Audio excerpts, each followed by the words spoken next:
How is everybody doing today? Uh, t- Hopefully well. Today I'm going to be reviewing Opeth's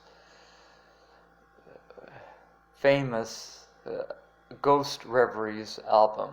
Now, Ghost Reveries to me is Opeth's most diverse album because it kind of occurred in between their progressive death metal period and their progressive rock period. And since I like both, this one is right up my alley. Believe me, it is. Okay, so where do we start? Okay, the first track of this is Ghost of Perdition. Now this one I can really relate to on a personal level because when my mother died of a heart attack, the lyrics that are described in this song reminded me very much how she looked. Anyway, the which is very sad by by the way. It's still painful to me even though it's been 6 years. The and anyway the This song starts out brutal. You better get ready because because Michael's growls start right from the get-go, and and they are some of the most hideous growls out there. So when you start this album, be ready for that. Now that occurs for about a minute or two. Then it kind of goes to more bluesy classic rock.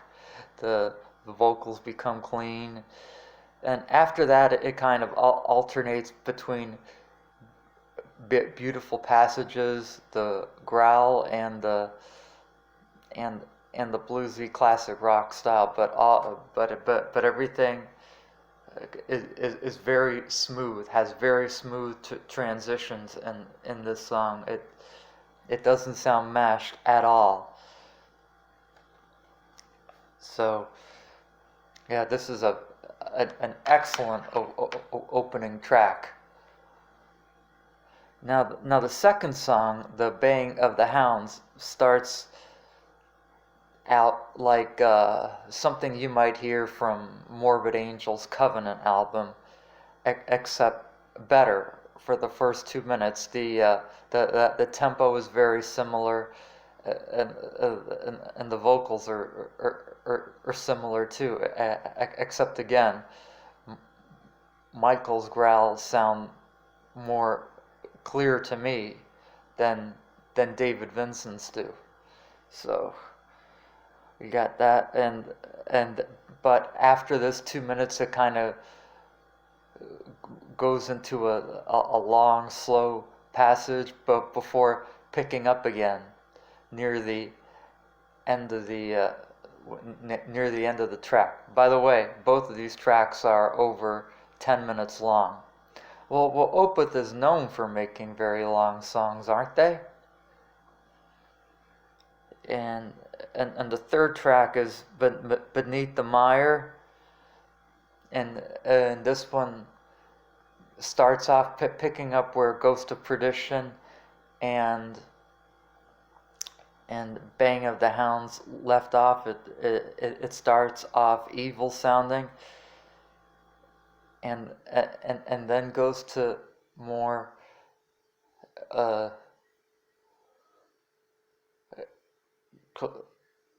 clean singing and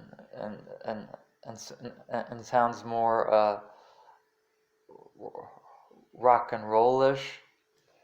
But before going back to death metal again. The only thing is that this song is a little bit shorter. I think it's like 7 or 8 minutes, give or take. It's not as long as the others. Now, the slower tracks, the two which are which are very similar, are Atonement and Hours of Wealth. They give a rather somber and depressing mood, they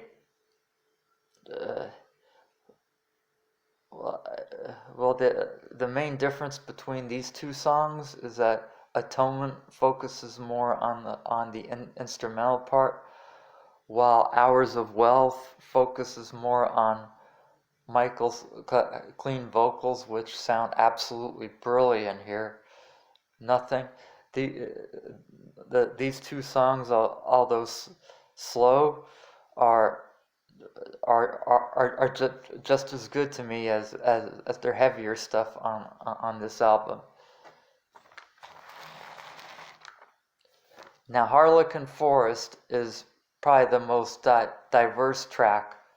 Unlike Ghost of Perdition and Baying of the Hounds, this one starts off slow and then picks up, and then there's an extremely beautiful passage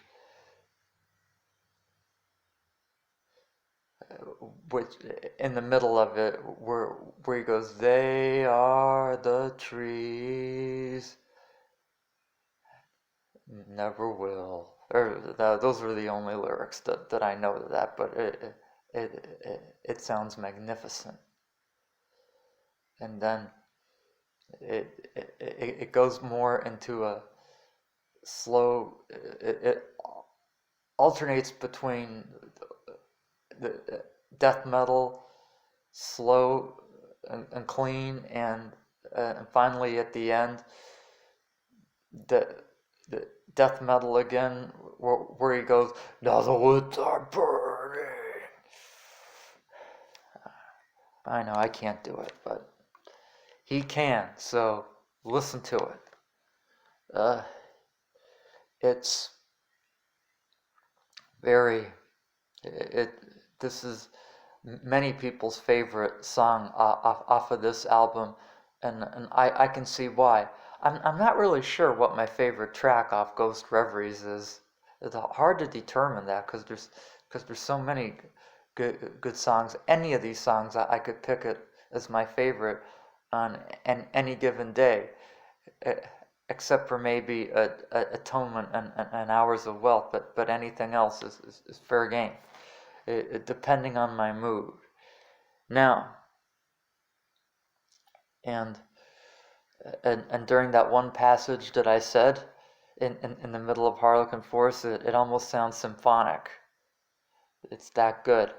Now, the Grand Conjuration sounds absolutely sinister during the first half of the track.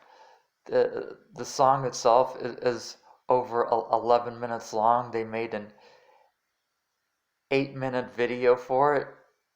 I'm sorry, a 5-minute video for an 11-minute song, but fortunately they included the good parts in the 5-minute video. The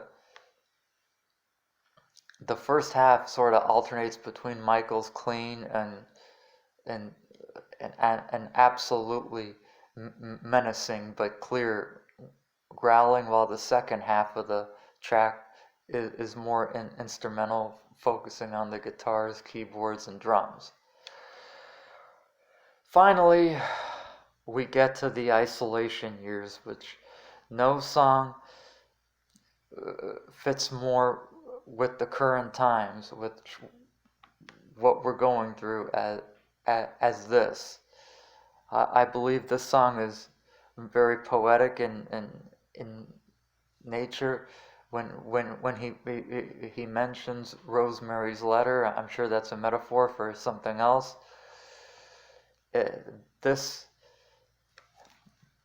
actually at times is